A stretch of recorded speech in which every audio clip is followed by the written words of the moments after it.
தைரியம் இருந்தா கை வைங்க, நான் தலைவரை பார்த்துருவோம். என்ன கைது செய்யுங்க, யாரை வேணா கைது செய்யுங்க, அதை ஃபேஸ் பண்ணிக்கலாம். ஆனா மக்கள் என்ன ஆனாங்க? மக்களோட உயிரை வச்சு ஏன் விளையாடணும்? மக்களுக்கு நாங்க மன்னிப்பு கேட்டுக்கிறோம். மெட்வே ஹாஸ்பிட்டல்ஸ், ஆரோக்கியத்திற்கான சிறந்த வழி. Adyar Ananda Pawan sweets and snacks மற்றும் A2B வெஜ் ரெஸ்டாரண்ட். உங்கள் பசியார எங்கள் ருசி பேசும். நம்ம மஞ்சு குரூப்ஸின் ஐஸ்பாட், a premium smart plot community. இவங்கெல்லாம் ஓட்டாங்க, தலைவர் ஓட்டார். யாரா ஓடுனது? வந்தா நீங்க என்ன பண்ணுவீங்க எங்களுக்கு தெரியாது. 75 வருஷம் கழிச்சு உங்களுக்கு சூழ்ச்சி என்னன்னு தெரியாது. இவங்களே கமிஷன் போடுவாங்களாம், இவங்களே காவல்துறையை போட்டு விசாரிப்பாங்களாம். திருடனும் அவனே, உள்ள வச்சுக்கிறனும் அவனே நியாயம் வருவாங்களாம். நம்ம தவறு தான் ஒத்துக்கலாம், ஏன்னா நம்ம காவல்துறையை நம்பணும்ல. அதுதான் நம்மளுடைய மிகப்பெரிய தவறு. எங்களுக்கு அந்த அரசியல் தெரியல, ஒத்துக்கிறோம், சாரி. முதலமைச்சர் ஸ்டாலினோட ஒரே குறிக்கோள் என்ன தெரியுமா? தன்னுடைய மகனுக்கு போட்டியே இல்லாம ஒரு விஷயத்தை உருவாக்கிட்டு போயிடணும். இன்னைக்கு ஸ்டாலின் திமுக என்ன தெரியுங்களா? திமுகவுடைய ரவுடி அரசியல். அதுல ஒருத்தர் மீச வச்சிருக்கலாம் பேசிட்டு இருப்பாரு, சட்டையை பிடிச்சி ஒன்று அடிக்கிறேன், வெளியே வந்து தொடர பார்ப்போம். ஏன் இந்த விமர்சனத்துக்கு பதில் சொல்லனா, தலைவர் விமர்சனத்துக்கு பதில் சொல்லி பழக்கம் இல்லை. இந்த தீய சக்தியை அழிக்கிறதுக்கு எம்ஜிஆர் உருவானார், அதுக்கப்புறம் அம்மையார் ஜெயலலிதா அவர்கள் உருவாக்குனாங்க. அதுக்கப்புறம் ஒரே தலைவர், எங்களுடைய தலைவர் மட்டும்தான் இந்த தீய சக்தியை தூக்கி போட முடியும். எந்த இடத்துலையுமே இல்லாத ஒரு வரவேற்பு கரூர்ல இருந்துச்சு. பார்த்திபன் கூட இருக்கார், மதிய சார் பார்க்குறோம். அந்த பாலத்துக்குள்ள வரும் பொழுது அவ்வளோ போலீஸ் வந்து வரவேற்று ரோப் பிடிக்கிறாங்க. கரெக்டாக அந்த 2 கிலோமீட்டர் கூட்டிகிட்டு போயிட்டு அந்த இடத்துல பஸ்ஸை நிற்க வைக்கிறாங்க. பஸ்ஸை நிற்க வச்சு தலைவரை எந்திரிச்சு பேச சொல்கிறாங்க. காவல்துறை மேலே எங்களுக்கு நம்பிக்கை இல்லைன்னா, சூழ்ச்சியே தெரியாத எங்கள் தலைவர் காவல்துறைக்கு நன்றி சொல்லுவாரா? நான் கேட்குறேன், காவல்துறைக்கு நன்றி சொல்லுவாரா? எங்களுக்கு சூழ்ச்சி தெரியல, நான் ஒத்துக்கிறேன். சூழ்ச்சியாக இருக்கிறது தான் அனுபவ அரசியலா? உண்மையில அந்த அனுபவ அரசியல் எங்களுக்கு வேண்டாம். நாங்கள் உண்மையாகவே இருந்துட்டு போகிறோம் மக்கள்கிட்ட. என் தலைவர் அப்படிதான், இங்க இருக்க ஒவ்வொருத்தரும் அப்படிதான். நல்லது செஞ்சு மட்டும்தான் இந்த கட்சிக்கு வந்திருக்கோம். ரவுடித்தனம் பண்ணி 1000 கோடி ரூபா காசு அடிச்சு வெளியில ஒன்று பேசுறது, டிவியில் ஒன்று பேசுறது, உடனே முதலமைச்சர் அந்த அடுத்த நாள் 2 நாள் கழிச்சு, அதாவது அன்னைக்கு நைட்டு நடந்துச்சுன்னு தெரியும். நானும் பொதுச்செயலாளர் நிர்மல்குமார் எல்லாரும் போயிட்டு கரூருக்கு வெளியே நிற்கிறோம். தலைவர் போன அடுத்த செகண்ட் உங்களுக்கு தெரிஞ்சிருக்கும், மதியம் தெரிஞ்சிருக்கும், மிகப்பெரிய லத்திச்சாச்சு அடிக்கிறாங்க. போற இடம் திவிகாவுடைய துண்டு போட்ட இடம் அடின்னு அடிச்சாங்க. இது தெரியுமா ஊடகங்களுக்கு? இல்ல ஊடகங்கள் தெரிஞ்ச வாய் தெரிஞ்சு பேச மாட்டாங்க. என்ன அடின்னா மரண அடி. ஒருத்தரும் திவிகாவுடைய துண்டோ சட்டையோ இல்ல ஒரு நீங்க இளைஞரா இருந்தீங்கன்னா அந்த கருவிலே நிக்க முடியாது. நாங்க வெளியே வந்துட்டு பார்டர்ல நிக்கிறோம். மேல நிர்வாகத்துல இருந்து கூப்பிட்டா இல்ல வராதீங்க, இல்ல நம்ம ஒரு 500 பேரோட போனா திருப்பி ஒரு கலவரன்னு ஒரு சுச்சுவேஷன் உருவாக்குவாங்க. அப்ப நம்மளுடைய டாக்டர் பிரபுலாம் போய் ஹாஸ்பிட்டல் உள்ள இருக்கிறாங்க. அங்கிருந்து நாங்க போன் பண்ணி கேட்டுட்டு இருக்கோம், என்ன ஆச்சு, இத்தனை பேர் இறந்துட்டாங்களா? அங்கிருந்து தகவல் வருது, பெரிய பெரிய ஜட்ஜஸ் இன்னைக்கு போட்டிருக்காங்க, கரூர்ல மெடிக்கல் ஹாஸ்பிட்டல்ல சரியான உபகரணங்களே கிடையாதுன்னு ரிப்போர்ட் வருது. ஏன் பக்கத்துல பிரைவேட் ஹாஸ்பிட்டல்லாம் சேர்க்கல? அப்ப தாவேக கட்சிக்காரங்க ஹாஸ்பிட்டல் பக்கமே வரக்கூடாது, அங்கேயே வெளியேறுங்க. இவங்க எல்லாம் ஓட்டாங்க, தலைவர் ஓட்டார். யாரா ஓடுனது?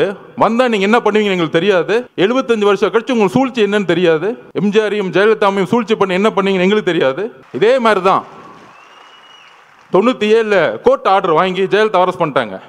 அப்ப என்ன தெரியுமா ஆர்குமெண்ட், பேச்சுவார்த்தை அரசியல் விட்டே போயிடுமா? இவங்களுக்கு எப்படின்னா, இந்த ஒரு குடும்பம் மட்டும்தான் அடுத்த 100 வருஷத்துக்கு வேற யார் ஏத்து வந்தாலும் தூக்கி எறிஞ்சிருது. நீங்க பெரிய பாத்தீங்கன்னா 30 நாள் தெரியும், பெரிய பெரிய சினிமா ஸ்டார்ஸ், உலக நாயகங்களுக்கெல்லாம் போய் ரெட் ஜெயின்ல சைன் போட்டு சினிமாவுக்கு போயிட்டாங்க. எங்க தலைவர் நினைச்சிருந்தா இதே ரெட் ஜெயின்ல 500 கூட சம்பளம் வாங்கிட்டு என்னமோ பண்ணுங்கன்னு சொல்லிட்டு போயிருப்பாரு. ஏன்னா தூக்கி எறிக்கு தானே வந்திருக்காரு. உங்களை அந்த கோவம் தானே உங்களுக்கு. யாருமே எத்து கேட்க கூடாது. நான் சொன்னோம்ல, பிறப்பார்வத்தில் முதலமைச்சர் கூடாது. என்ன பிரச்சனைனா, மக்கள் எங்க உண்மை தெரிஞ்சிச்சுன்னா இந்த 2 பேரை பார்த்தே உண்மையை கண்டுபிடிச்சிட்டாங்க. இன்னைக்கு எங்க தலைவர் மேல நைட் ஃபுல்லா விமர்சனம், அவர் ஓட்டாரு அப்படின்னு.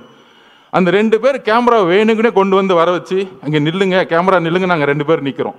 ஒருத்தர் அப்படியே கையை பிடிச்சி நெளிறான், சாரி தப்பா பேசாதீங்க, ஒருமையில பேசிட்டு நெளிறாரு. அடுத்தது நம்ம மகேஷ் பொய்யாமொழி. அதாவதுங்க, நமக்கு ஒரு வீட்டில், இப்ப எங்க அம்மா சின்ன வயசுல இறந்துட்டேன். நம்ம உறவுகள் அம்மாவும் அக்காவும் குட்டி குழந்தைங்க இருக்கும்போது வாய் வார்த்தையே வராது. நாங்க அப்படிதான் நிக்கிறோம் எல்லாருமே. பொதுச்செயலாளர் என்னன்னு தெரியாம அப்படியே மயங்க நிலையில நிக்கிறார் பொதுச்செயலாளர். நாங்க அப்படியே நிக்கிறோம். இதுக்கப்புறம் அரசியல், நம்ம மேல குற்றச்சாட்டுகள் எதுவுமே அடுத்த 48 மணி நேரத்துக்கு எங்களுக்கு எதுவுமே தெரியல. அதுக்கப்புறம் தான் என்ன நடக்குதுன்னு டிவியில பார்க்க ஆரம்பிக்கிறோம். இதுதான் உள் உணர்வு. அப்ப தலைவருடைய உணர்வு எப்படி இருக்கும்? அமைதியா போய் தலைவரோட அம்மாவோட உணர்வு எப்படி இருக்கும்? ஐயோ, இந்த முரசொலியில இவங்க பண்ற உண்மை என்னன்னு தெரியும். முதலமைச்சர் என்ன பண்ணாரு? அடுத்த 2 நாள் கழிச்சு இதுல எந்த கட்சி தலைவரும் தன்னுடைய கட்சியை வந்து இறக்குறதுக்கெல்லாம் நினைக்க மாட்டாங்க. சொன்னாரா இல்லையா? நல்ல புள்ள மாதிரி. ஆனால் முரசொலி சொல்கிறாங்க, தாவேகா கொல்லும் நீதி வெல்லும், 41 உயிர்களை கொன்ற விஜய். இப்போ தெரியுதா திமுகவுடைய நிலைப்பாடு என்னன்னு தெரியுதா? இதே முரசொலியில். அப்போ இவங்களோட நோக்கம் என்ன? 77க்கு அப்புறம் எம்ஜிஆரை ட்ரை பண்ணாங்க, அம்மா ஜெயலலிதா மடத்தை ட்ரை பண்ணாங்க. அதுக்கப்புறம் யார் இவங்களை எதுக்கு வந்தாலும் ஏன் காமராஜரே பொய்யா சொல்லி தூக்கி எறிஞ்சாங்க. ஆனால் அந்த சூழ்ச்சியை ரொம்ப அமைதியாக இருந்து, இது அரசியல் சாணக்கியத்தில் தன்னுடைய உண்மை உணர்வு, அந்த மக்கள்கிட்ட இருக்கிற உணர்வு, அந்த என்ன உணர்வுனா, தலைவருடைய அம்மா என்ன நினைப்பாங்க, ஐயோ குழந்தைக்கு இப்படி ஆயிருச்சே, இப்படி பொய் சொல்றாங்களே, சூழ்ச்சி பண்றாங்க அப்படின்னு சொல்லும் பொழுது, இதே உணர்வை தான் அவருடைய அமைதி தமிழ்நாட்டிற்கு ஒட்டுமொத்த தாய் குலமும் ஒரே மாதிரி நினைச்சிருக்காங்க. தலைவரோட அம்மா மட்டும் அப்படி நினைக்கல. அதனால தான் இவங்க மாட்டிக்கிட்டாங்க.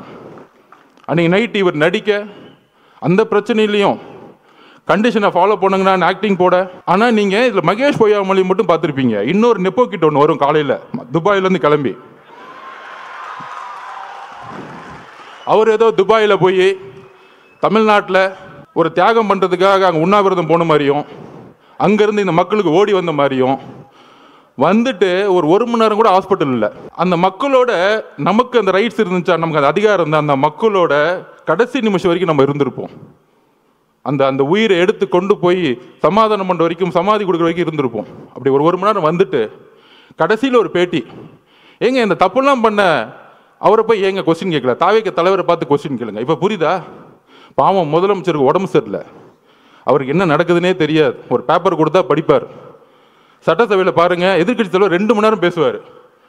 ஆனால் எதிர்கட்சி தலைவர் பேசுறதை காமிக்கவே மாட்டாங்க வீடியோவில். அவர் என்னப்பா பண்ணுறது? இஸ்லாமிய சமூகமும் சரி, கிறிஸ்தவ சமூகமும் சரி, பெண்களும் சரி, இளைஞர்களும் சரி, அவர் பிரச்சாரம் போகும்போது எல்லா கூட்டமாக வராது. அது எப்படி நிப்பாட்டுறது? இவ்வளோதான் இவங்களோட நெரேட்டிவ், இவ்வளோதான் இவங்க சிந்தனை. அப்போ என்ன பண்ணணும்? அவர்கிட்ட என்ன பலம் இருக்குது? பெரிய பொருளாதார பலம் இருக்கா? இல்லை. சரி, இவர் மிரட்ட முடியுமா?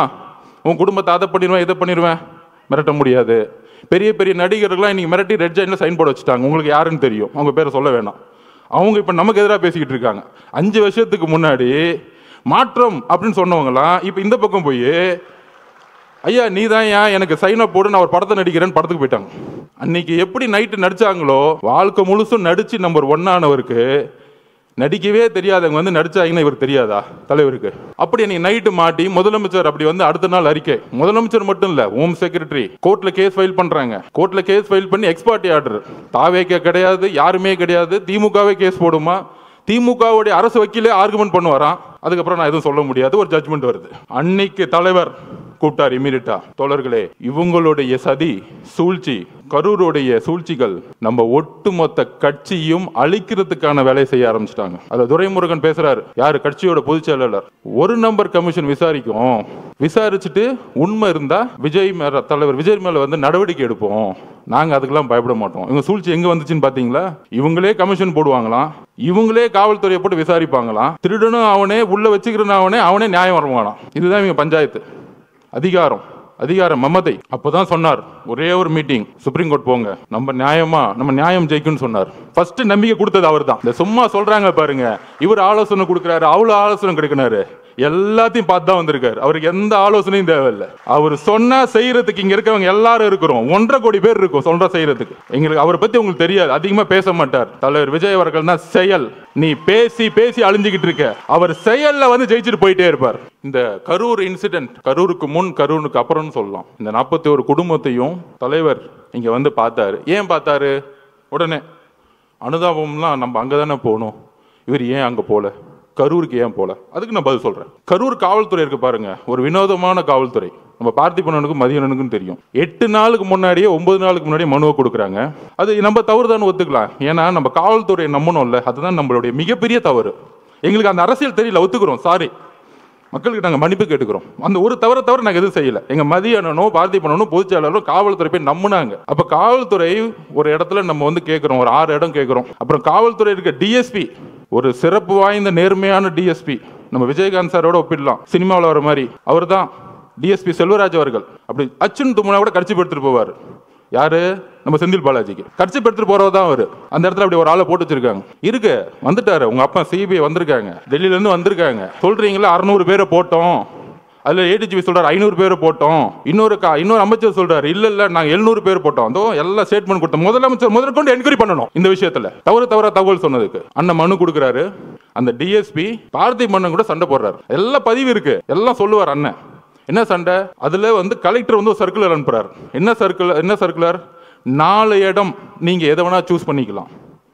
அந்த 4 இடத்துல நம்ம கேட்ட இடம் ரவுண்டானா, கரெக்டான பார்த்து பண்ண லைட்டஸ்ட் ரவுண்டானா கேட்கிறோம். இது ஆல்ரெடி கவர்மெண்ட் சர்க்குலர் கொடுத்துருக்க இடம். இதை டிஎஸ்பி அனுப்புறாரு. ஆனா அடுத்த நாளே உத்தரவு வந்திருக்கும். அச்சுன்னு தும்பிட்டார்ல அவரு, ஊருக்குள்ள கூட்டிட்டு வராத. ஏன் ஊருக்குள்ள கூட்டிட்டு வரக்கூடாது? ஊருக்குள்ள கூட்டிட்டு போய் தலைவர் அந்த இடத்துல ரவுண்டானா நின்றுட்டா ஒட்டுமொத்த மக்களும் ஓட்டு மாறிடும். வேற ஒண்ணும் கிடையாது. இதுதான் அரசியல். அவர் முகத்தை யாரும் பாத்திரக்கூடாது. ஊருக்கு வெளியே ஓரமா ஒரு ரோட்டுக்குள்ள போ, அங்க நீ என்னை பத்தி பேசுறன்னா ஃபர்ஸ்ட் செருப்பத்துக்கு அடிப்பேன், கலைபுரம் பண்ணி பேசாம கிளம்பணும். இதுதான் திமுகவுடைய ரவுடி அரசியல். இந்த ரவுடி அரசியல் நமக்கு தெரியல, இதை நம்ம உணரல. காவல்துறை என்ன சொன்னுச்சு? நீங்க பத்திரமா இந்த தெருவிலே வாங்க, பாதுகாப்பெல்லாம் நாங்க பாத்துக்கிறோம். காலையில 9:30 மணிலிருந்து ஈவினிங் அவர் எந்தெந்த நொடியிலிருந்து வராரோ எல்லாமே லைவ்ல ஓடிக்கிட்டு இருக்கு. காவல்துறைக்கு தெரியாதா அவர் எங்க வராருன்னு? 1960 யாருக்கும் தினத்தந்தி பேப்பர் அடுத்த நாள் வர தெரியறதுக்கு. ஒவ்வொரு நாமக்கல்ல இருந்து ஒவ்வொரு 5 கிலோமீட்டர்லயும் 5000-10,000 பேர் நிப்பாட்டுறாங்க பஸ்ஸை. ஒரு இடத்துலயும் ஒரு காவல்துறை கிடையாது. எங்களுடைய பாதுகாப்பை பத்தி நாங்க பேசல. மக்கள் திடீர்னு கூடும். ஒரு கோயிலுக்குள்ள, திருச்செந்தூர் கோயிலுக்குள்ள ஒரு சாமியை பார்க்க ஒரு 20 லட்சம் பேர் வந்தாங்கன்னா எந்த அளவுக்கு முன்னெச்சரிக்கணுமோ அதே முன்னெச்சரிக்கை எங்க தலைவர் எடுத்து ஆகணும். நாங்க கூட்டிட்டு வரல. 10-20% தான் நிர்வாகிகள் இருக்காங்க. எங்களுக்கு தெரியாது எவ்வளவு மக்கள் வருவாங்கன்னு. அப்ப உங்களுடைய உளவுத்துறையும் காவல்துறையும் மக்களுக்கான பாதுகாப்பு கொடுக்கணும் தான் உங்களை தாழ்மையோட கேட்டுக்கிறோம். அரசியலை என்ன கைது செய்யுங்க, யாரை வேணா கைது செய்யுங்க, அதை ஃபேஸ் பண்ணிக்கலாம். ஆனா மக்கள் என்ன ஆனாங்க? மக்களோட உயிரை வச்சு ஏன் விளையாடணும்? அதுதான் கேவலமான எண்ணம். என்ன எண்ணம்? மக்களுக்கு எதாவது ஆச்சுன்னா அந்த பழி அவர் மேல போட்டு சூழ்ச்சி பண்ணி கட்சியை முடக்கி கட்சியை தூக்கி எறியணும். முதலமைச்சர் ஸ்டாலின் ஒரே குறிக்கோள் என்ன தெரியுமா? தன்னுடைய மகனுக்கு போட்டியே இல்லாம ஒரு விஷயத்தை உருவாக்கிட்டு போயிடணும். அதிமுக அவங்க போட்டியை நினைக்கிறது இல்ல. ஒரே போட்டி 1977க்கு அப்புறம் 26% இன்னைக்கு தாண்டின ஒரே கட்சி நம்மளுடைய தலைவர். சும்மா டிவிக்கு எப்ப பார்த்தாலும் ஒரு பெரிய டிவி சேனல் ஒரு சேனலை முடக்கிட்டாங்க. நம்ம சகோதரர் சொன்ன அவர்கிட்ட நான் பேசும்போது என்ன சொன்னாங்க, ஏன் லைவ் போடுறோம்னா ஒவ்வொரு சனிக்கிழமை அன்னைக்கும் நம்பர் 1 சேனல்ல 1,20,00,000 பேர் பார்க்குறாங்க. நம்பர் 2 புதிய நம்பர் 80,00,000 பேர் பார்க்குறாங்க. அவங்க ஆட்டோமேட்டிக்காக மக்கள் எங்கே இருக்குமோ அங்கே தான் சேனல் இருக்கும். அப்போ மக்களுடைய சந்திப்பு, மக்களுடைய கமிட்மெண்ட் எங்கே இருக்குன்னா தலைவர்கிட்ட இருக்கு. ஒரு மாற்றம் வராதா? ஒரு உண்மையான ஒரு ஒருத்தர் மாட்டா. அவர் திருட மாட்டாருப்பா. ஏன் திருட மாட்டாரு? அவர் தான்ப்பா பெரிய சம்பளத்தை விட்டுட்டே வராரு. இவங்க எல்லாம் திருட்டு பசங்க, இந்த படுபாவிங்க. இத்தனை நாள நாங்க வேற ஆள் இல்லை. இதெல்லாம் ஊர்ல ஒரு சாதாரண ஒரு பாட்டி பேசுறாங்க. உங்களுக்கு தெரியும், ஐயோ அங்க நேரு இருக்காரு எப்படி ஜெயிப்பார்? 2011 உன் நேருல இருந்து எல்லாம் தூக்கி எறிஞ்சாங்க மக்கள். என்ன பேசிட்டு இருக்கீங்க? என்ன அரசியல் எங்களுக்கு தெரியாது. ஐகுமோர்ல ஒரு பெரிய மினிஸ்டர் தூக்கி எறிஞ்சாங்க. ஒரு சைக்கிள் கடைக்கார வச்சு ஜெயிச்சாங்க. அதுதான் தமிழக வெற்றி கழகம். நீ உன் கட்டமைப்புல தூக்கி எறிவார். உன் பொதுச் செயலர்ல தூங்க முடியாம எந்திரிக்காம, அதுக்கு ஏன் பொதுச் செயலர் எவ்வளவு மேட்டர்? ஏன் பொதுச் செயலர் பார்த்து நீ மீம்ஸ் போட்டுட்டு இருக்க? எந்திரிச்சு ஒரு வாக்கிங் பண்ண சொல்லுவோம் பொதுச் செயலாளர். சட்டசபையில உட்காந்து கிண்டல் பண்ணிக்கிட்டு கேலி பண்ணிக்கிட்டு எதிர்கட்சிகளை என்ன அவை நாடா, ஒரு அவை நாவடக்கம் கூட தெரியாம சட்டசபையை கேலி பொருளாக்கிக்கிட்டு எப்ப பார்த்தாலும் சட்டசபைக்கு போனா ஐயா உதயநிதி வாழ்க, ஐயா உதயநிதி என்ன தியாகி அவரு? சட்டசபையா என்ன பண்ணிட்டு இருக்கீங்க? இதை கேள்வி கேட்டா போதும், என் மேல ஒரு எஃப்ஐஆர். நான் புரட்சி உருவாக்கிட்டேனா? ஆமா, எல்லாம் ஊர்ல இருந்து எல்லாம் ஆம்ஸ் இறக்கி நடு ரோட்ல நின்று துப்பாக்கி எடுத்து சுட்டுட்டு இருக்கோம். இதுக்கு ஒரு எஃப்ஐஆர், இதுக்கு ஒரு மிரட்டல். அதுல துரைமுருகன் நாங்க என்ன நடக்கணும்? தைரியம் இருந்தா கை வைங்கடா, என் தலைவரை பார்த்துருவோம். தைரியம் இருந்தா கை வைங்கடா. என்ன அதிகாரம் இருந்தா, போலீஸ் இருந்தா, தைரியம் இருந்தா முதல் வீட்டுக்குள்ள போயிடுங்க. நான் கேட்கிறேன், ஒட்டுமொத்த காலேஜில் இருக்க இளைஞர்களும் உங்க வீடு தேடி வருவாங்க, ஞாபகம் வச்சுக்குவாங்க. ஆயுத எழுத்து படம் பார்த்திருக்கீங்களா? பெரிய ரவுடி எழுத்து நிற்பாங்க. அந்த படத்துல மணிரத்னம் சார் எழுதியிருப்பாரு, இளைஞர் புரட்சி. அந்த புரட்சி தான் 26ல உருவாகிட்டு இருக்கு. நீ காசை கொடுத்து கூட்டிட்டு வருவ. அதுக்கு நான் உதாரணம் சொல்லிடுறேன். நாமக்கல்ல இருந்து கரூர் வந்துட்டு இருக்காரு அண்ணன், நான் உள்ள இருக்கிறேன். அதுக்கு முன்னாடி ஒரு பெரிய காலேஜ் இருக்கு மேடம், மதியானம் என்ன நடந்தது? குமாரசாமி காலேஜ்ல இருந்து 5000 ஸ்டூடெண்ட்ஸ் ஓடி வருவாங்க. நான் 2 கிலோமீட்டர் பாக்குறேன். அண்ணன் பாக்குறாரு, என்னப்பா அங்கிருந்து ஒரு கூட்டம் ஓடி விட்டது, என்னப்பா அது அப்படிங்கிற. ஒட்டுமொத்த காலேஜும் ஓடி வராங்க. அதுல நண்பர்களே, இதுதான் மிகப்பெரிய விஷயம். அதுல 5000 பேத்துல 3000 போது பெண்கள் ஓடி வராங்க. இதுதான் அரசியல் மாற்றம். நீ சொல்ற நேரு, வேலு, செந்தில் பாலாஜி தூக்கி எறிஞ்சிட்டு இளைஞர்கள் போயிட்டே இருப்பாங்க. ஞாபகம் வச்சுக்கோங்க. காவல்துறையை பார்த்து பயப்படுற நினைச்சிட்டு இருக்கீங்களா? எங்களுக்கு எந்த பயமும் இல்ல. நாங்க ஒரே ஒரு கோரிக்கை தான் மக்கள் முன்னாடி வைக்கிறோம். மக்கள் பாதுகாப்புக்கு காவல்துறை தான் பொறுப்பு. எங்கள் பாதுகாப்பு, என் மேல எஃப்ஐஆர் போடுங்க, எங்க பொதுச்செயலாளர் அரெஸ்ட் பண்ணி உள்ள வைங்க, நாங்க எதிர்கொள்ளுக்குவோம், சுப்ரீம் கோர்ட்டு கூட போய்க்குவோம், எங்களுடைய ஒரே ஒரு தொண்டை மேல கை வைங்க, சுப்ரீம் கோர்ட்ல இருந்து ஆர்டர் வரும். நாங்க இப்ப சொல்றோம், எங்களுக்கு நீதித்துறை மீது, நீங்க நீதித்துறை வச்சு அரசியல் பண்ணினா எங்களுக்கு நீதித்துறையில என்ன, எங்களுக்கு சீனியர்ஸ் இருக்காங்க. எங்க கட்சி வந்து உட்கார்ந்து சாதாரண கட்சி நினைச்சுக்காதீங்க, எங்களுக்கும் தெரியும் அரசியல். ஆனால் மக்கள் பாதுகாப்பு, அந்த பாதுகாப்புக்கு நீங்கள் தான் முதல் இப்ப கூட எஸ்ஓபி வந்து போட்டோம், நம்ம நிர்மல்குமார் அவர்கள் நம்ம சட்டத்துறை போட்டோம் ஹைகோர்ட்ல நம்ம கேஸ் ஃபைல் பண்ணியிருக்கோம். எப்படி எல்லா கட்சிகளுக்கும் சமமா ஒரு ரூல்ஸ் அண்ட் ரெகுலேஷன் உருவாக்குங்க. நமக்கு மட்டும் ஒரு நாளுக்கு முன்னாடி தருவாங்க. ஆனா திமுக மட்டும் தன்னுடைய புள்ள ரோட் ஷோ போலாம், அவரு ரோட் ஷோ போலாம். அது எனக்கு புரியல. எல்லாம் ரோட் ஷோன்னா சாதாரணமா நினைச்சுக்கிறாங்க. ரோட் ஷோன்னா மக்கள் இருக்கணும், வெறும் ரோட்ல போற ரோட் ஷோ கிடையாது. உதயநிதியில ரோட் ஷோ போயிட்டு இருக்காரு, அது நம்ம பசங்க மீம்ஸ் எடுத்து போட்டுட்டு இருக்காங்க. வெறும் ரோட்ல அப்படி கை கும்பிட்டு லெஃப்ட்லயும் ஆளுக்கான ரைட்லயும் ஆளுக்கணும். யாரை பார்த்து இந்த பூனை வந்து சூடு போட்டுக்குமே புளியை பார்த்து, எப்ப பார்த்தாலும் நம்ம தலைவர் பண்றதையே பார்த்து பண்றது. அவர் ஏர்போர்ட் இறங்குனா கூட்டம் வருதுன்னா மக்கள் வராங்க, உடனே இவங்களும் ஏர்போர்ட் விடனா கூட்டம் வரணும். நம்ம உதயநிதி போறாருன்னா ரோட்ல போறாருன்னா ரோட் ஷோ லெஃப்ட் ரைட் பாக்குறாரு, எவனுமே மதிக்கல. இப்ப கூட நேத்து கூட பாருங்க, வெள்ளூர்ல வாக்கிங் போயிட்டு இருக்காரு, யாரா ஓடி வந்து பாக்காங்க, எங்க தலைவர் வெள்ளூர்ல வாக்கிங் போட்டோம், அன்னைக்கு வெள்ளூர முடங்கி போயிடும். என்ன பேசுறீங்க நீங்க? உங்களுக்கு தான் தெரிஞ்ச அரசியல். திமுகனா கொள்கை கொள்கை, நாங்க தான் கொள்கை, எங்களுக்கு தான் கொள்கை தெரியும். நான் ஒத்துக்கிறேன். 1967 அண்ணா உருவாக்கும் போது நாங்களும் அண்ணா வழியில் இருக்கவங்க தான். அண்ணாவோட கொள்கையை நாங்கள் வந்து கடைபிடிக்கிறோம், தலைவர் கடைபிடிக்கிறாரு. அண்ணாவோட கொள்கை என்ன? பெரிய திராவிடன் 4 மணி நேரம் பேசுவான், எல்லோரும் சமமாக நினைக்கிறது தான் அண்ணாவோட கொள்கை. எங்க தலைவர்கிட்ட பேசி பாருங்க 1 hour. இங்க இருக்கிற பிஎல்ஏ நம்பர் 1 தான், பொதுச் செயலாளர் 1 தான். அங்க ஒரே ஒரு டிஸ்கிரிமினேஷன் வந்து தூக்கி போட்டு போயிட்டே இருப்பார். எல்லாரும் சமமா இருங்க. அப்ப அண்ணாவோட குறிக்கோள் என்ன? சாதியை பார்த்து அவர் அரசியல் பண்ணல, மதத்தை பார்த்து அரசியல் பண்ணல, பணத்தை பார்த்து அரசியல் பண்ணல, ஊழலுக்காக அவர் வரல. இதுக்கு மேல என்னப்பா கொள்கை வேணும் எங்க தலைவருக்கு? சொல்லுங்க. நீ 10 மணி நேரம் மேடை போட்டு பேசுற வாழ்க்கையில கடைபிடிச்சிட்டு போயிட்டே இருக்கிறார். நீ மேடை போட்டு எதுவும் கடைபிடிக்க மாட்டேன்னு எல்லாருக்கும் தெரியும். அதுக்கப்புறம் கலைஞர் வந்தாரு. நான் ஒத்துக்கிறேன், கலைஞர் மேல பெரிய விமர்சனம்.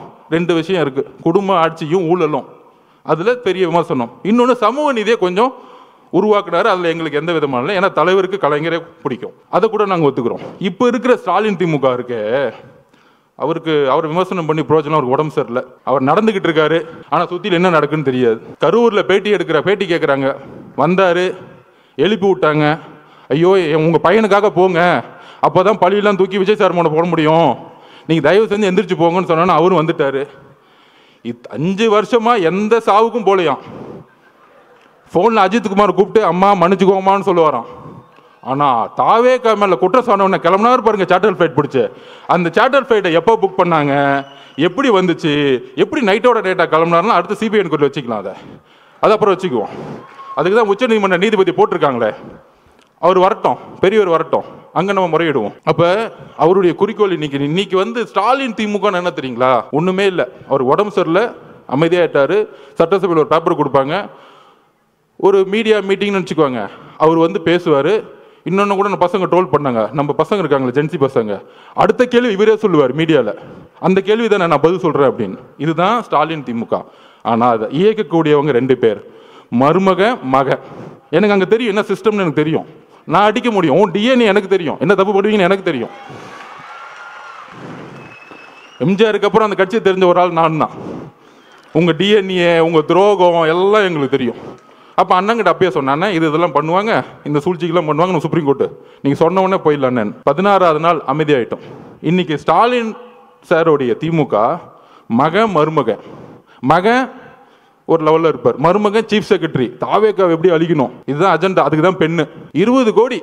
அந்த 27 இருந்து அந்த கோர்ட், சுப்ரீம் கோர்ட் ஓபன் ஆகிற டைம் 8 நாள்.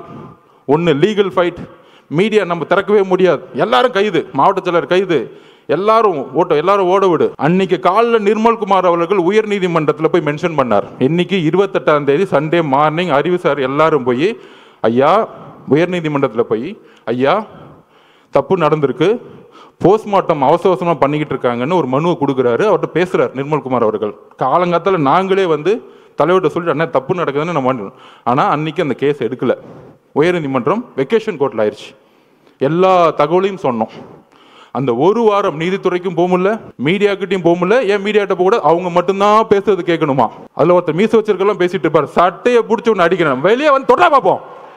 மீடியானா ஒட்டுமொத்த 2 கோடி மக்களோட உணர்வு நாங்க இருக்கிறோம். தைரியத்தை தொடுங்க பார்ப்போம். வேண்டாம், எங்களுக்கு அந்த அரசியல் தெரியாது. ரவுடி அரசியல், கேவலமா பேசக்கூடிய அந்த மாதிரி ஒருமையில பேசக்கூடிய எங்களுக்கு தேவையில்லை. ஆனால் மக்களுடைய இறப்புக்கு இன்னும் எங்களுக்கு வழி இருக்கு, அந்த உணர்வு எங்களுக்கு இருக்கு. இப்ப எழுதில நாங்க பேசல, மனசுல இருந்து வருது. இந்த 40 நாள் என்ன பண்ணீங்க, மக்களுக்கு என்ன பண்ணீங்க? நான் சொன்னேன் பாருங்க, அதை விட்டுட்டேன். நம்ம செல்வராஜ் அப்படி அவங்கள போட்டு 25ஆம் தேதி இல்ல நீங்க இந்த இடத்துக்கு தான் போகணும், இல்லைன்னா கேன்சல் அவர்கிட்ட மிரட்டுறாரு பார்த்திபன்ட்ட. அதெல்லாம் இருக்கு, இந்த இடத்துக்கு மட்டும்தான் நீங்க வரணும், இல்லைன்னா இந்த இடமே கேன்சல். அப்ப திருப்பியும் ஒரு 2-3 நேரம் கழிச்சு ரொம்ப பக்குவமா பாசமா, பிரதர் நீங்க தயவு செஞ்சு ஒத்துக்குவாங்க, நாங்க பாதுகாப்பு கொடுக்குறோம் அப்படின்னு இறக்கப்பட்டு பேசினோடனே செல்வராஜோட பொய் வாக்குறுதிகளை நம்பி அதை சைன் போட்டுட்டாங்க. அதுல என்ன பொய்? 25ஆம் தேதி தான் அவங்க மனு கொடுத்தாங்க, நாங்க 26 ஒத்துக்கிட்டோம், 27 நடந்துருச்சு. 10 நாளா கத்திரிட்டு இருக்காங்க மாவட்ட நிர்வாகம், எங்களுக்கு அந்த வேணாம், அந்த இடம் வேணாம், இடம் வேணாம். இப்ப தெரிஞ்ச அந்த சூழ்ச்சி. அப்ப இந்த சூழ்ச்சி நடந்து முடிஞ்ச உடனே இந்த 16 நாள் என்னென்னலாம் சூழ்ச்சி பண்ணாங்க, இந்த முரசொலி என்ன எழுதுச்சு, பத்திரிகையாளர்கள் என்ன எழுதுனாங்க, எல்லாம் தெரியும். அப்ப திருப்பியும் மக்களை பார்க்க போகணும்.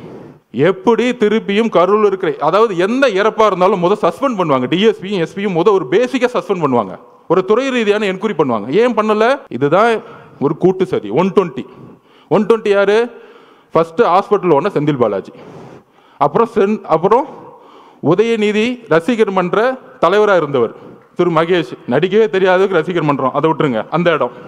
3வது காலங்காத்தால் துபாயிலேருந்து வந்தவர். ஆக்சுவல் 120 இவங்க தான், கூட்டு சதியே இவங்க தான்.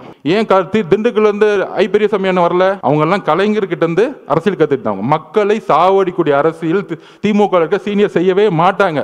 இந்த மாதிரி மாறி மாறி மாறி மாறி வந்துட்டு கொன்னாலும் பரவாயில்ல நினைக்கக்கூடிய ஒரு செந்தில் பாலாஜி ஆளுங்க இது எக்ஸிகியூஷன்ஸ். இது நான் தனிப்பட்ட விமர்சனம் பண்றேன். அதுக்கான விஷயத்தை நம்ம சொல்லுவோம். நம்ம போய் என்கொயரி ஆபீசர்கிட்ட ஒரு திருநான்னு வச்சுக்குவாங்க, எனக்கு உங்க மேல சந்தேகம் இருக்குன்னு சொல்லிட்டாலே அவங்க பாத்துக்குவாங்க. வரிசையா இருக்குதுல. அப்ப திருப்பியும் தலைவர் போனா, தலைவர் பாதுகாப்பு ஓகே, அதுல ஒரு மண்டபம் கொடுக்குறாங்க. நம்ம பார்த்திபனுக்கு தெரியும் என்ன மண்டபம் கொடுக்குறாங்க அப்படின்னா, கரூர்ல இருந்து வெளியே தள்ளி போய் காம்பவுண்டே இல்லாம வெறும் ஒரு ஷெட்டு வச்சுக்கிட்டு ஒரு மண்டபம். மித்த மண்டபம் எல்லாருமே பிரைவேட் மண்டபம்லாம் சொல்லி வச்ச மாதிரி, உங்களுக்கு தான் காவல்துறையே மண்டபம் கொடுக்குறாங்களே, எங்ககிட்ட நாங்கள் எப்படிங்க கொடுக்க முடியும்? ஆல்ரெடி எல்லாம் சொல்லிட்டாங்க, கிளியரன்ஸ். இந்த உண்மையை தெரிஞ்சுக்கணும். ஏன் இந்த விமர்சனத்துக்கு பதில் சொல்லணும்னா, தலைவர் விமர்சனத்துக்கு பதில் சொல்லி பழக்கம் இல்லை. ஆனால் அங்க ஏன் போல அப்படிங்கிற விஷயத்த அந்த மக்களுக்கு சொல்லணும், பாதிக்கப்பட்ட எங்க குடும்பத்துக்கு நாங்கள் சொல்லணும். அதுக்கான வாய்ப்பு இது வரைக்கும் நாங்கள் கிடைக்கல. தலைவர் வாயை திறந்து அவங்ககிட்ட சொல்லலை. அங்கதான் அந்த அவருடைய உண்மை இருக்கு. எவ்வளவு கடுமையான ஒரு நேரம் ஒரு தலைவருக்கு, உறவுகளை இழந்து பார்க்க முடியாம 30 நாள் வீட்டுக்குள்ள இருந்து பார்க்கவே முடியாத சூழலை உருவாக்கிய ஒரு அரசு, காவல்துறை, மீடியா இதெல்லாம் பார்த்துக்கிட்டு பொய்யையும் உள்வாங்கிக்கிட்டு கடைசியில இதே இடத்துல அவர் வந்து பார்த்தாரு. யாருமே இல்லை, தனியா பார்த்தார். எந்த விதமான இதுமே இல்லை, ஆடம்பரம் இல்லை, ஒண்ணுமே இல்லை. மீடியால இது வரைக்கும் ஒரு சின்ன பிக்சர் வெளியே வரல. இதுதான் தமிழக வெற்றி கழகம். மக்களுடைய உணர்வை வைத்து அரசியல் பண்றது தமிழக வெற்றி கழகம் கிடையாது. அவரை பார்த்துட்டு 10 நிமிஷம் சாப்பிடல, 9 மணிலிருந்து 6 மணி வரைக்கும் தன்னுடைய கண்ணீரை மட்டுமே அவங்க முன்னாடி நின்றுட்டு இருந்தார். ஒரு மிகப்பெரிய ஆளுமை, தமிழ்நாட்டின் மிகப்பெரிய எதிர்கால முதலமைச்சர், ஒரு மிகப்பெரிய நடிகர், திரையில மக்கள் கொண்டாடக்கூடியவர். ஆனால் மக்கள் முன்னாடி அழுது கண்ணீரை சேர்ந்து அந்த 30 நாள் அம்மா அக்கா குழந்தைங்களை பார்த்து அதுக்கப்புறம் என்னால் பேச முடியல. என்னெல்லாம் பேட்டி கொடுத்தாங்க தெரியும். அப்படி நடந்துச்சா எனக்கு இது வரைக்கும் உள்வாங்க முடியல. அவர் அப்படி பார்க்க முடியுமா அப்படின்னு. ஆனால் 9 மணி நேரம் கண்ணீர் விட்டு சிந்திய ஒரே தலைவர் எங்களுடைய தலைவர். உங்களை மாதிரி நைட்டு 3 மணிக்கு மலர் விலையை வச்சுட்டு 7வது நாள்ல உங்களுடைய ஹெல்த் மினிஸ்டர் வச்சுட்டு இட்லி கடை படம் பார்க்க போற, இட்லி கடை படம் பார்த்தா எங்க தலைவர் கிடையாது. அப்படி ஒரு கட்சி கிடையாது எங்களுது. அப்ப அந்த வலியை ஒட்டுமொத்த தமிழ்நாடும் பார்க்கக்கூடிய எங்க தலைவர் 41 குடும்பத்தையும் அன்றைக்கு தத்தெடுத்தார். வாழ்க்கை முழுவதும் இந்த கட்சி தத்தெடுத்தது. இங்க இருக்கக்கூடிய 1.5 கோடி மக்களும் ஒரு ஆளா நாங்க இருக்கிறோம் பார்த்துக்கிறதுக்கு. அந்த வார்த்தைகளை கொடுத்து ஒரு விடை பெறும் பொழுது எங்களுக்கு தெரியும் அவருடைய உடல் மொழி எவ்வளவு இறுகி இருந்தது எங்களுக்கு தெரியும். அப்படி ஒரு தருணத்தை எங்க அண்ணனை நாங்க பார்த்ததே கிடையாது. அப்படி பார்க்க கூடாதுன்னு நாங்க நினைக்கிறோம். அந்த சூழ்ச்சியும் அந்த உணர்வும் இப்ப யோசிக்க ஆரம்பிச்சிட்டார்.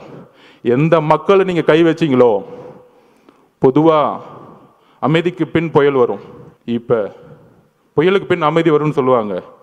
இப்போ ஒரு அமைதிக்கு பின் ஒரு புயல் வரப்போகுது, நீங்கள் பார்ப்பீங்க. ஏன் நிப்பாட்டினாங்க? ஏன்னா நம்ம 26% கிராஸ் பண்ணிட்டோம். தலைவரால் இன்னும் தமிழ்நாடு முழுவதும் பிரச்சாரம் பண்ணும் பொழுது தனியாகவே அவரால் ஜெயிக்க முடியும். இதுதான் உண்மை. எம்ஜிஆர் கட்சி திறக்கும் போது இவங்க கூட்டணி வருவாங்களா, அவங்க கூட்டணி வருவாங்களான்னு நினச்சி பார்க்கல. இதில் எதிர்கட்சிக்கு வேற நீங்கள்லாம் வந்து இந்த கொடூரமான திமுகவை வந்து அழிக்கணும்னா நாங்கள் தான் ஒரு பெரிய கட்சி, எங்களோட சேர்ந்துக்குவாங்க. அங்கே ஒரு மட்டம் தட்டுது. நம்ம இந்த தீய சக்தியை அழிக்கிறதுக்கு எம்ஜிஆர் உருவானார். அதுக்கப்புறம் அம்மையார் ஜெயலலிதா அவர்கள் அதை வந்து உருவாக்குனாங்க. அதுக்கப்புறம் ஒரே தலைவர், எங்களுடைய தலைவர் மட்டும்தான் இந்த தீய சக்தியை தூக்கி போட முடியும். அதில் நாங்கள் தெளிவாக இருக்கிறோம். நண்பர்களே, ரீசெண்டாக நம்ம இந்தியாவுடைய பெண்கள் அணி வெற்றி பெற்றதை பார்த்துருப்பீங்க. 83க்கு அப்புறம் 25, 83ல் ஆண்கள் அணி ஜெயிச்சது கபில் தேவ் ஜெயிச்சாரு. அதுக்கப்புறம் பெண்கள் அணி ஜெயிச்சாங்க. அவங்க வெற்றி பெற்ற பிறகு சொன்ன வார்த்தைகளும் வழிகள் என்ன தெரியுமா? ஆண்கள் அணியை, இந்தியாவுடைய மென் டீமை வந்து எப்பயுமே இந்த உலகம் கொண்டாடும், இந்தியா கொண்டாடும். ஆனால் பெண்களை எங்களை வந்து கொண்டாடினது கிடையாது. இந்த ஒரு வெற்றி ஒட்டுமொத்த பெண்களுக்கும் கிடைத்த வெற்றின்னு சொன்னாங்க. அது மாதிரி 2026 எந்த மாதிரி காலகட்டத்தில் நம்ம இருக்கிறோம்? தன்னுடைய குடும்பத்தில் இருக்க மகனை முதலமைச்சராக மட்டுமே குறிக்கோள், வேற எந்த குறிக்கோளும் கிடையாது. கொள்கைன்னு சொன்னாங்களே, நான் சொன்ன மாதிரி தான். அண்ணா அவர்கள் 67 ஆரம்பிக்கும் பொழுது ஒரு கொள்கையாக ஒரு கட்சி ஆரம்பிச்சா திமுகவை. கலைஞர் கொஞ்சம் சமூக நீதியை பார்த்துக்கிட்டு குடும்பத்தையும் ஊழல் அமைச்சர்களையும் உருவாக்குனாரு. அதுக்கப்புறம் இன்னைக்கு இருக்க ஸ்டாலின் திமுக காந்தியை மட்டும்தான் ஃபாலோ பண்றாங்க. உடனே காங்கிரஸ்காரங்க தப்பா நினைச்ச கூடாது. என்னங்க எங்க தலைவரை வந்து திமுகவோட நோக்கி நீங்க கொண்டு போறீங்க அப்படின்னு சொல்றீங்க. உங்க கையில காசு இருந்தா ஒன்று எடுத்து வச்சுக்கோங்க. இந்த காந்தியை மட்டும்தான் அவங்க ஃபாலோ பண்றாங்க. இந்த காந்தி இல்லைன்னா இன்னைக்கு எந்த கவர்மெண்ட் ஆஃபீஸ்குள்ளேயும் போக முடியாது. நம்ம செந்தில் பாலாஜி அவர்களை திட்டுவோம், நேரு அவர்களை திட்டுவோம், பெரியசாமி அவர்களை திட்டுவோம், இந்த அமைச்சர்களை திட்டிக்கிட்டு இருப்போம். ஆனால் ஒட்டுமொத்த பணமும் ஒரு குடும்பத்துக்கு போய் மொத்தமாக சேர்ந்துக்கிட்டு இருக்கு. இதுதான் உங்களுடைய அரசியல். இந்த அரசியலை ஒழிக்கணும்னா ஒரே தலைவர், நேர்மையான, உறுதியான, தைரியமான, மக்களுடைய உணர்வை உணர்ந்து கொண்டு வர. அவர் அடிக்கடி சொல்லுவார், அரசியல்னா என்னன்னு தெரியுமாங்க? மக்களோட உணர்வுல நம்ம வந்து இருக்கணும். இன்னைக்கு மக்கள்கிட்ட உணர்வுக்கு அப்பாற்பட்டு இருக்கிறவங்க தான் இன்னைக்கு இருக்க தலைவர்கள். அதனால தான் நைட்டு மலர் வளையம் வைக்கிறது, அடுத்த நாள் கிளம்பிடுறது, 3வது நாள் ஒரு தலைவரை குற்றச்சாட்டு சொல்றது, அவங்களுடைய பொதுச் செயலர் எப்படி அரெஸ்ட் பண்ணலான்னு தேடுறது. இதுதான் அரசியல். இந்த அரசியலுக்கு அப்பாற்பட்டு நம்மளுடைய வெற்றி, டிவிகேவுடைய வெற்றி எப்படி இருக்கணும்னா, ஊழல் மட்டும் இல்லை. இன்னைக்கு வந்து தஞ்சாவூர்ல ஒரு விவசாயி நெல்லை உற்பத்தி பண்றதுக்கு 4 மாசம் சாவுறாங்க. ஆனால் அந்த நெல்லை கொள்முதல் பண்றதுக்கு ஒரு ஊழல். தலைவர் அதை வந்து திருவாரூர்ல சொன்னார். அதுதான் இப்போ நடந்துச்சு. இந்த மாதிரி ஒவ்வொரு ஊர்ல போய் நடக்கக்கூடிய ஊழல்களை சொல்லக்கூடிய, அதை போய் மக்கள்கிட்ட சேர்க்கக்கூடிய ஒரே தலைவர் நம்மளுடைய தலைவர். வரக்கூடிய 2026 வெற்றி நம்ம தலைவரை முதல்வராக்குவது மட்டும் இல்ல, அவர் ஏதோ முதலமைச்சராகணும், ஒரு பதவி வெறி இருக்கு, அதிகார வெறி இருக்கு, கிடையாது. ஒரு விவசாயிக்கு குறைந்தபட்ச கூலியை உருவாக்க வேண்டும். இன்னைக்கு நம்ம பேசிட்டு இருக்க நேரத்துல மெரினா பீச்ல தூய்மை பணியாளர்கள் போராட்டம் பண்ணிட்டு இருக்காங்க. ஆனா இந்த முதல்வரும் துணை முதல்வர் என்ன பண்ணாங்கன்னா, அப்ப போராட்டம் நடந்துட்டு இருக்கும்போது அந்த குழு வந்து நம்மளை பார்த்தாங்க. போராட்டம் அவங்க கூலிக்காக போராட்டம் பண்ணிட்டு இருக்காங்க. இவங்க கூலி படமே பார்த்துட்டு இருக்காங்க. இப்ப தெரியுதா உணர்வு?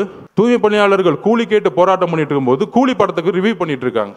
இதுதான் உணர்வற்ற அரசியல். தமிழக வெற்றி கழகத்தில் இருக்க தோழர்களும் தலைவர்களும் கட்சிகளும் உணர்வுடன் மக்களோடு இருக்கிறோம். விவசாயிக்கு பிரச்சனைனா அதை மாத்தணும்னு சொல்லிட்டு நம்ம ஒரு அதிகாரத்துக்கு வரணும்னு நினைக்கிறோம். அந்த அதிகாரம் மக்களுக்கானதாக இருக்கட்டும், அந்த அதிகாரம் சமூக நீதிக்காக இருக்கட்டும், அந்த அதிகாரம் மத சார்பின்மைக்காக இருக்கட்டும், அந்த அதிகாரம் ஊழலுக்கு எதிரான இருக்கட்டும். வரக்கூடிய அரசு இளைஞர்களுக்காகவும் பெண்களுக்காகவும், பெண்கள் பாதுகாப்பு அரசாக நம்ம தலைவர் கொடுப்பார் என்ற உறுதியோடு உங்களுடன் பயணிக்கிறேன். நன்றி, வணக்கம். மெட்வே ஹாஸ்பிட்டல்ஸ், ஆரோக்கியத்திற்கான சிறந்த வழி. Adyar Ananda Pawan sweets and snacks மற்றும் A2B வெஜ் ரெஸ்டாரண்ட். உங்கள் பசியார எங்கள் ருசி பேசும். நம்ம மஞ்சு குரூப்ஸ் இன் Icepot, a premium smart plot community.